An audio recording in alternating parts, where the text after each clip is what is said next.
Episode में आप लोग देखेंगे कि फिजा को सरफराज की हकीकत के बारे में पता चल जाता है और जैसे ही सरफराज को इस बात का पता चलता है कि फिजा को पता लग गया कि दुआ को वर्गलाने वाला और घर से भगाने वाला उसका शौहर है, तो वहाँ से दुम दबाकर भाग जाता है। फिजा अपने माँ बाप और दुआ के साथ अपने ससुराल पहुँच जाती है। वहाँ पे जाके अपने ससुराल वालों को इकट्ठा कर लेती है और कहती है और अपने ससुर को बताती है कि मेरी बहन को बदनाम करने वाला और घर से निकलवाने वाला आप ही का बेटा है और इसने मेरी जिंदगी भी जीरन कर रखी थी। एक दिन भी मुझे इसने सुकून का सांस नहीं लेने दिया। उसका ससुर सरफराज को बुलाता है तो सरफराज बजाय अपना कसूर मानने के वो बाप को कहता है कि ये लड़की झूठ बोल रही है और इसकी बहन भी झूठ बोल रही है, आप मुझ पे एतबार करें। इसकी बहन के तो नहीं बल्कि कई लड़कों के साथ ताल्लुकात है, ये मुझ पे इल्जाम लगा रही है। जब भी वो ये बात कर रहा होता है तो ऊपर से नौशेरवान जाफर और अपने गार्ड्स के साथ आ जाता है। नौशेरवान जब सरफराज के मुंह से ये बात सुनता है कि वो दुआ के बारे में बात कर रहा है और उसके किरदार पर उंगली उठा रहा है, तो वो अपनी बंदूक अपने गार्ड से ले लेता है और उसे कहता है कि खबरदार अगर तुमने दुआ के बारे में एक भी लफ्ज और कहा तो ये सारी गोलियां मैं तुम्हारे सीने में उतार दूंगा। सरफराज उसका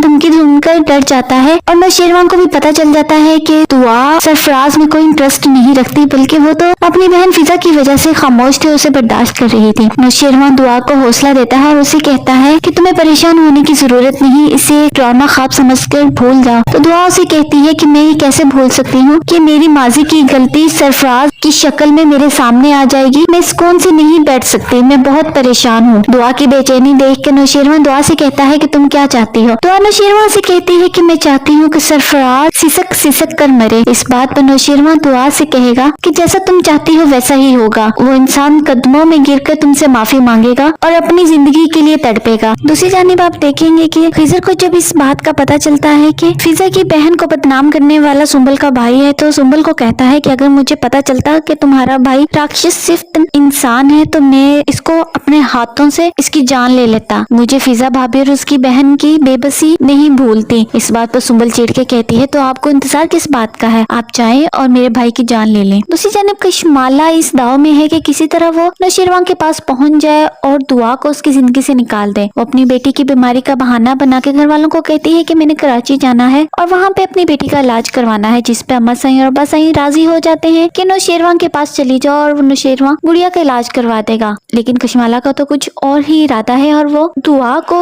नौशेरवान की जिंदगी से निकालने के इरादे से जा रही है। तो क्या होगा आने वाली एपिसोड में जानने के लिए मेरे चैनल को सब्सक्राइब कीजिए and hit the bell icon for watching the latest videos.